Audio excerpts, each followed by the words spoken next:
So how you doing, Angie? I'm doing good. So you've been in the Bill Tap for how long? Almost 7 months. 7 months. And so obviously 6 months ago when we were here, you had some sessions, is that correct? I did. I had 4.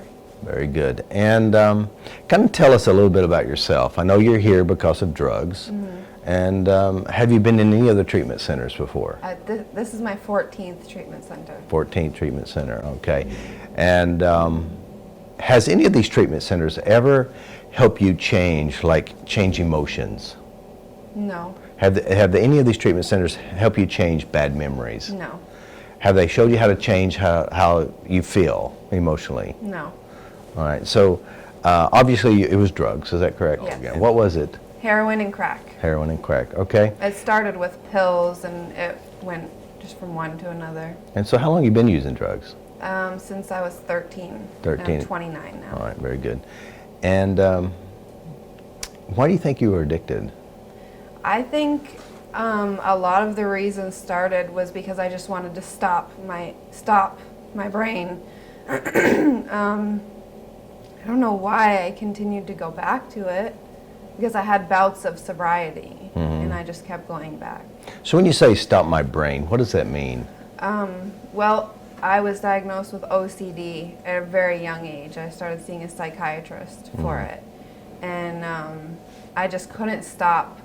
Constantly, when I would lay down at night, when I was in school, all the time my brain was just going, and it was just mentally exhausting. So what was it doing inside? Spelling and counting. So what does that mean? Well, say if I was sitting here with you talking to you, or if I was in school and my brain would just pick up a word, any word, and I would just start spelling it, and there was like there was mechanics to it. Like I would start on the left side. I had like a little chart, left side, right side, and I would start on the left side and spell, say for my name, for example, it has, Angela has 6 letters, and I would spell Angela. But for some reason, I had to finish on the left side, so I would add a silent letter, and then so it would be Angela, I would add an L, because that wouldn't change the sound of the word, and I would spell it until it landed on the left, and then I would start with the next word. And then my brain would just pick up on the next word, whether it was something I saw, something somebody said, and I would just go, and it was 24 hours a day, never would stop. And I think that's why I was attracted to downers, like Xanax, heroin, somas, because it just would stop my brain for a little while. And so how long is that going on in your life? Ever since the spelling? Yeah. Ever since I can remember. Like I said, I saw my first psychiatrist when I was like 13 or 14. And so how's it been now? I never even realized up until a few days ago when I was telling my younger sister that you guys were coming that I don't do it anymore. And it was the main thing that I tapped on last time. And I was telling her about like what I was working on last time, and I was like, oh my gosh, I don't do it anymore. So it's been a huge weight off my shoulders, because I can lay down at bed now, and in my bed now, and go to sleep. And I don't have to spell. And it's very freeing. So this is OCD. And you've been doing it for a long time. A long time. And how many sessions did it disappear? Well, I did 4 sessions last time. I think we worked on it for 2 sessions. Okay. And your OCD's gone? Gone. How's that feel? Amazing. It's a huge, like I said, it's a huge weight lifted off my shoulders, because I don't have to take anything anymore to live a normal life, because I wasn't normal. Like my therapist would even tell me like not making my bed before I left the house would be progress for me, because I didn't do that for years. And just like things that I would have to do all the time, I don't have to do them anymore. It's like, yeah, it's amazing. And I don't have to take medication for it. I was on prescribed fluoxamine, which is a really old medication, but Paxil, Xanax, like all these things, because psychiatrists and doctors were telling me I would need it to live a normal life, and now I don't. So how many years, you've been a lot of years in therapy with this? A lot. And was that the reason why you started using drugs? Is that what you said? I think it was, yeah. Yeah, well, that's amazing. So I think it's probably played a huge part in saving my life, because if I didn't work on that, I could work on all the other things too that I'm sure have a big part in saving my life. But if I can't stop my brain, I'm going to be searching for something to help it stop it, you know?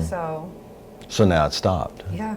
So even when I had those bouts of sobriety, what I called sobriety at the time, because I wasn't sticking needles in my arms, I was still taking Xanax and the fluvoxamine and things like that. And so it was just like a Band-Aid for my mind, you know? So now I don't need a Band-Aid because I got the real fix. And that's in a couple of sessions. Yeah. Wow, that's amazing. So one of the things is we tested your addiction level, and I'd like to check it again. So, are you addicted? No. Are you sure? I'm sure. How do you know you're not addicted? Well, the things that used to bug me don't bug me anymore. Like I used to obsess over my veins. When I would see spoons, I would obsess over it like constantly. It would preoccupy my mind, you know, when it wasn't spelling. And I don't get like that anymore. I don't know how I will react to like seeing everything that I saw before because I haven't. Well, I guess when I got blood work taken, it did bother me a little bit because they had to do it like 3 times. Right.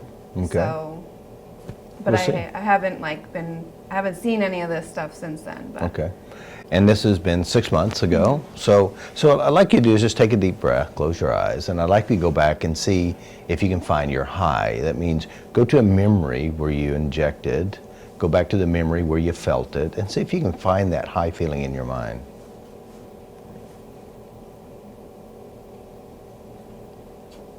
No. 0, can't feel it. 10, very strong. How strong is it? It's not there. Okay. I mean, I can think of like people that were associated with it, but not getting high. Okay, very good. Okay, you can open your eyes. And on your lap is a table, and on this table is your drug. What I'd like you to do is to physically act out as if you're going to get high, pretend like you're going to get high, and see if there's any reaction. Just go ahead and do the whole entire high and see if you can feel anything or sense anything. Okay.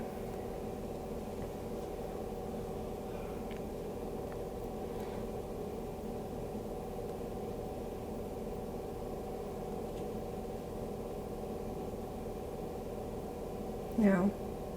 Go ahead and get your hit.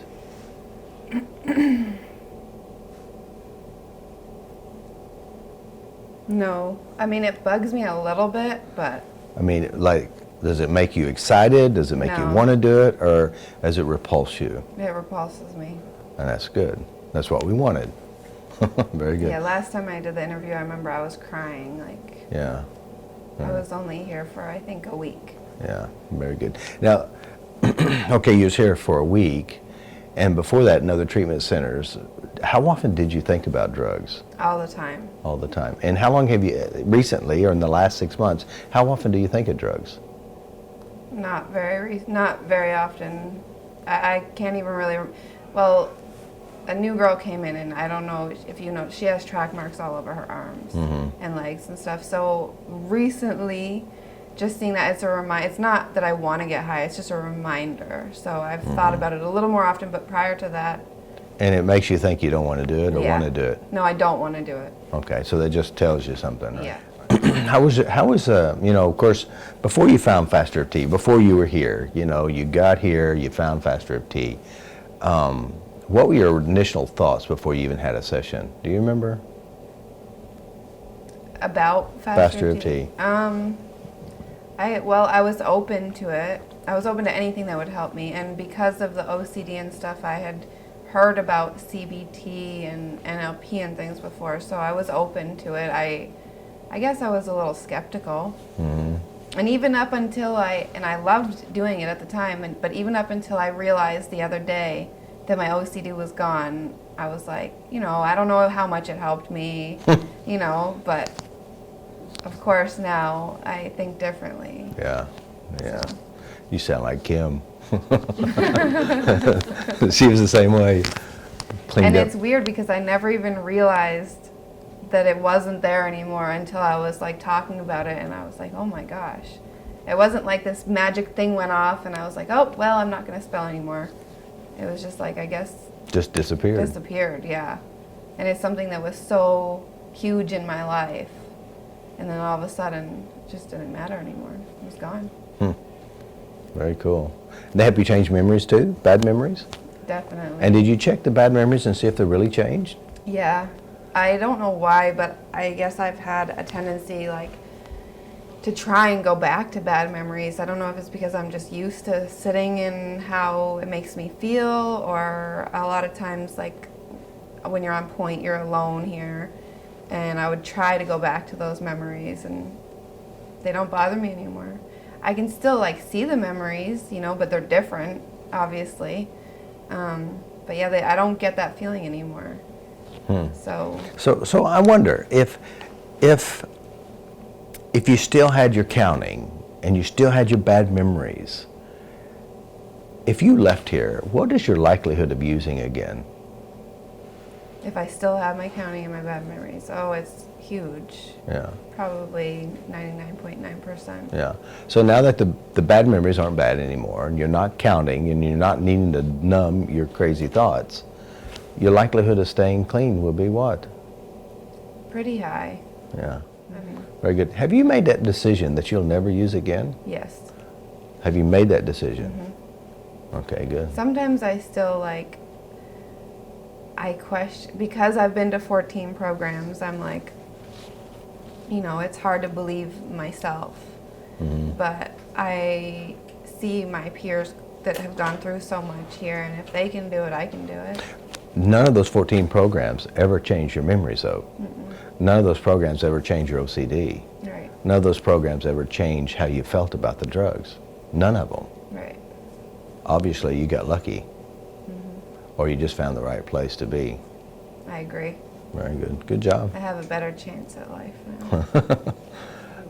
Good job. So what are your plans after you leave here and graduate? What are you going to do with your Well, I life? want to go back to school. I never wanted that before. I just wanted to find somebody that would take care of me because I was mentally lazy, and Well, I don't know about mentally lazy. It was busy. Yeah, I was preoccupied mentally. But I want to go back to school. I have my CNA already, my Certified Nurse's Assistant. I want to go back and get my nursing degree. I haven't quite decided if I'm going to go back to, like, medical nursing. I want to be able to help people, though. So that's next on the plate. So I want to do that. I want to be independent and pay my own bills. I want to go back to horseback riding. I used to do that when I was young. I want to learn how to cook. I have a whole bunch of little goals that I've set for myself so that I have something to move towards. Very good. Good job. Very proud of you. Thank you. Good job. Anybody else? That's good. Yeah, maybe you could, you know, you can be a practitioner. You know, I make you a free offer. You can come get training for free. So I've thought about that a lot since we talked about it. I think Kim actually told me, she said, this is nursing right here, what we're doing, when you guys were here last time. And I think that I've definitely kept that in the back of my mind, you know, because you guys help save lives, and that's what I want to do. yeah, and this is real help. I mean, you got measurable changes. You know in your head things have changed. Absolutely. And there's nothing better than that. Well, sounds good. Good job. Thanks. Thank you for the interview. Thank you so much. That was good, huh? Yeah. You're tapping on yourself too? Yeah, Do I it. have been. Yeah. For a smart woman. Keep doing it.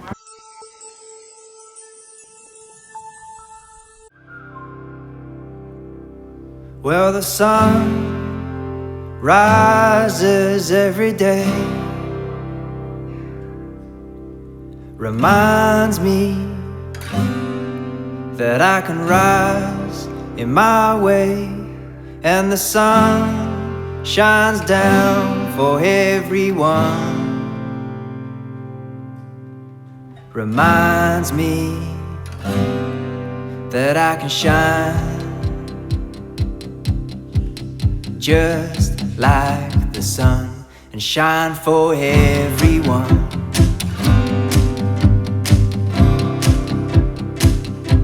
And shine for everyone.